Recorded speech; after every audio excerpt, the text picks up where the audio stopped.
Unbearable Beauty.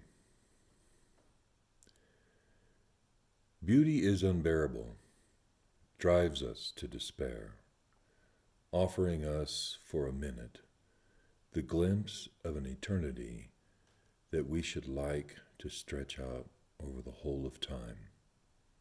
Albert Camus.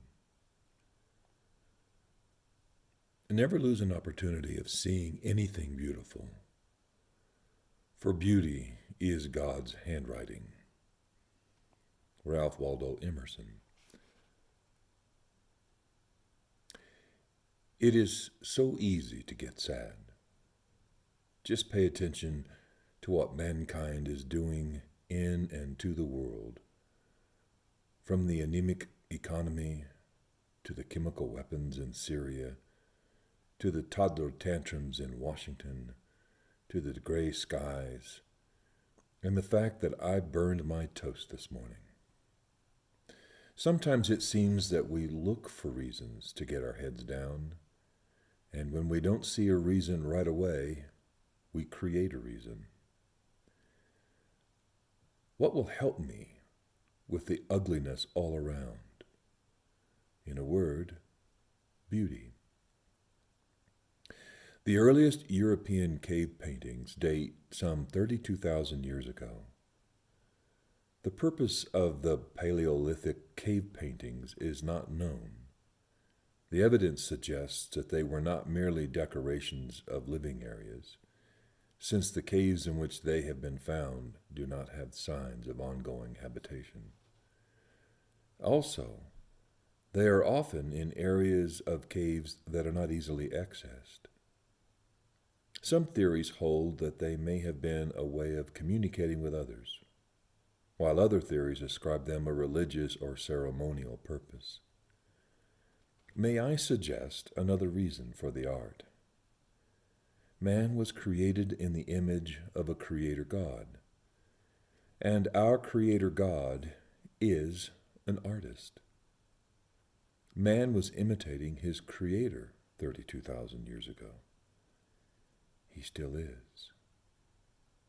King David was an artist and penned these words in the Psalms. One thing I have desired of the Lord, that I will seek, that I may dwell in the house of the Lord all the days of my life, to behold the beauty of the Lord. Why do we need beauty? The answer to that question is found in the setting of Psalm 27. For in the time of trouble, that's verse 5. What trouble? Verse 2 and 3. When the wicked came against me to eat up my flesh, my enemies and foes, they stumbled and fell. Though an army may encamp against me. David was an ancient king. Armies muster all the time trying to dethrone rival kings. There was very little national security for David and his people. We do not know the insecurity that many nations feel all the time because they are surrounded by their enemies. The closest example to national insecurity we know was the aftermath following Pearl Harbor and September 11th, 2001. My mother told me that this psalm is special to her because as a young mother of 3 toddlers, while my dad was working nights and going to school during the day, she would feel vulnerable because of the unsafe neighborhood in which we lived. This psalm comforted a young mother alone in a dangerous place. Maybe these days your insecurities have to do with health, or your job, or a shaky relationship. Any problem can be an enemy of your life and soul. What I like about the Bible in general, and this psalm in particular, is that it doesn't play silly mind games with believers about the difficulty of living in this sin-filled world. I agree with the quote from the Pulitzer Award-winning author Ernest Becker, who wrote, I think that taking life seriously means something such as this: that whatever man does on this planet has to be done in the lived truth of the terror of creation, of the grotesque, of the rumble of panic underneath everything. Otherwise, it is false. End quote. In other words, to pretend that all of life is puppy breath, cotton candy, and Hallmark movies is not living in the real world.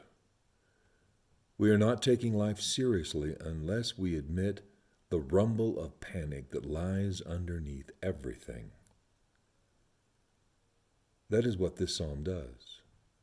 In verses 5 and 6, David is saying that whatever beholding the beauty of God means must include living with eyes wide open to the evil and falseness of this dark world.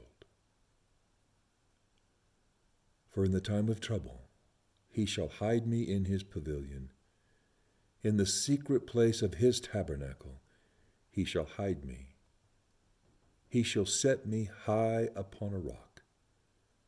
And now my head shall be lifted up above my enemies all around me. By beholding the beauty of God, David was able to strengthen himself and keep his head up, even though he was surrounded by enemies. David is not hiding, masking, or medicating his pain and trouble. His enemies are all around him. Yet, because he is beholding the beauty of God, his head is up. This isn't about just coping, sort of grit your teeth and bear it. It is a way of having victory over them. He says, "My head shall be lifted above my enemies." Beholding the beauty of God enables you and me to face the rumble of panic underneath everything. The evil and terror of life in this dark world will not go away, but you and I will be able to live with our heads held high. It may be easy to get sad, but we are not bereft of a way to live. Behold the beauty of the Lord.